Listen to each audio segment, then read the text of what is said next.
Si mara ya kwanza kunitoa katika magumu.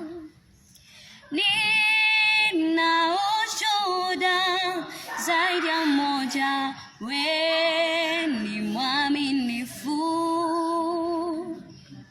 Nina historia maalumu, wewe ni chemchem ya uzima, waweza tuma neno la uzima libadilishe yote.